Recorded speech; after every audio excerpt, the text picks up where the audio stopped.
She hesitated a moment before breaking into a smile. Is that what you call me? I like it.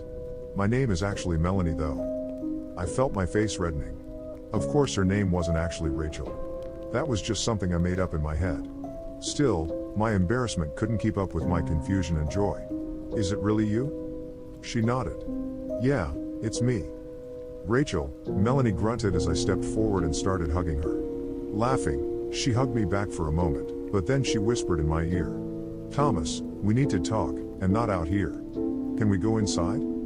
I broke away and nodded, wiping at my eyes as I tried to finish unlocking the door with a shaking hand. My heart was pounding and I still felt like I was in a strange and wonderful dream, but when we had gotten inside and sat down on my living room sofa, I forced myself to focus on the biggest question I had. How? Melanie had still been smiling as we sat down, but now she looked worried and sad. Thomas, that's what I'm here to tell you. Things aren't like you think they are. They never have been. I frowned, a new line of fear cutting through my happy haze. What do you mean? She held the bridge of her nose for a moment, looking down like she was trying to figure out how to say whatever it was she had to say. Thomas, you're part of a psychological experiment. I've been a part of it for longer than you have as one of the actors, and I still don't know all the details. I'm pretty sure it's run by some government agency, and I know they're investing a lot of money and time into it, but for what reasons, that I'm not so sure. I realized I was wringing my hands. No, that wasn't right. It couldn't be right. This was some kind of trick. Melanie went on. What I do know is that you're being watched as a long-term subject. They have constructed this whole scenario where you do a secret job watching someone, me, who looks like they might be trapped. They give you instructions and a way of making choices. You've got buttons or something you can choose between, right?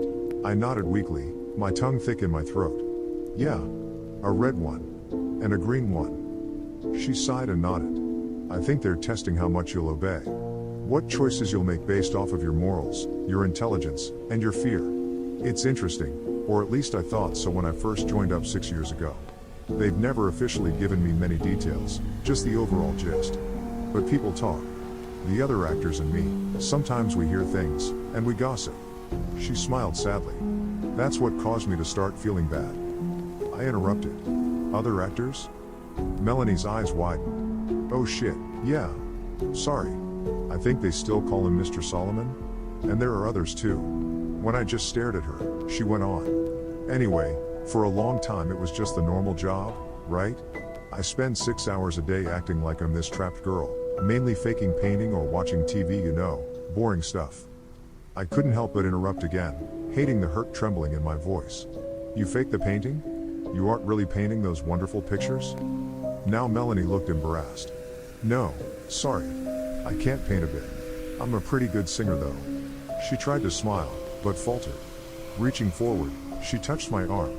That's why they always have the paintings turned where you can't see them. They're already done beforehand. All you ever see is some blank canvases and, well, when they want me to show you something. Her expression darkened as she went on. That's why I had to break the rules and contact you. When they started doing this hidden message, mind game bullshit, I got worried. Worried you would take it too serious. That you could get hurt, or even hurt yourself. As soon as you left your shift tonight, I talked to one of the guys in the video department. He told me about how you had reacted. Showed me how you were still parked down the street from the building. I drove over, the bedroom set is in a building outside of town. I saw you sitting in your car, and I almost approached you then, but I was scared of getting caught and fired. So I parked and waited until I could follow you somewhere else and let you know I was okay. She blinked back tears. I'm ashamed to say I almost left a couple of times. I don't want to lose this job, and I tried to tell myself you would be okay after a day or two. I could get them to change the script enough that you felt like I was okay and wouldn't worry too much. I felt an angry heat growing in my chest.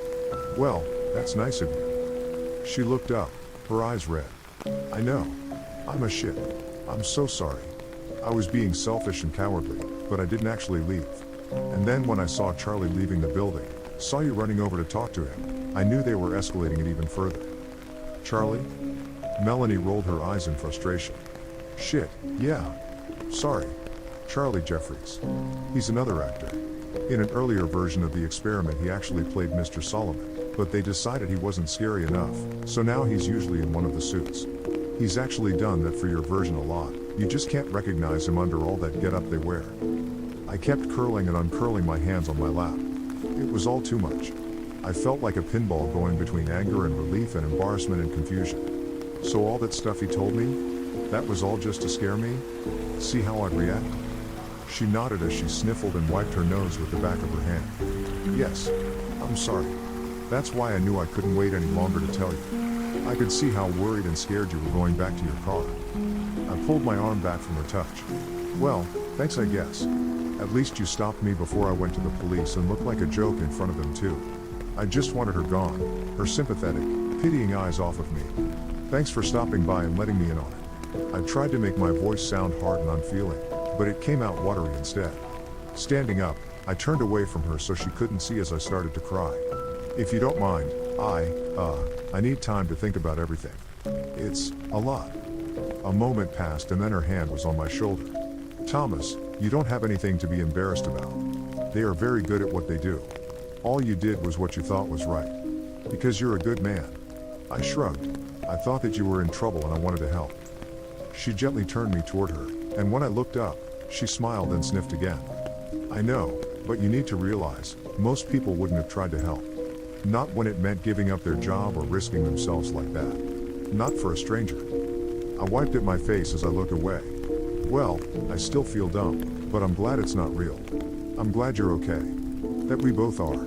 I paused and caught her eye again. We are, aren't we? Safe, I mean. She hesitated before nodding. Yeah, I think so. Like I said, they have a lot invested in whatever this is, and the fact that they're willing to go as far as they have with you makes me wonder. But I've never seen any signs of anyone getting hurt. I think the worst that could happen is one or both of us gets fired. I felt my face getting red again. Oh, don't worry about that. I'm going to quit tomorrow.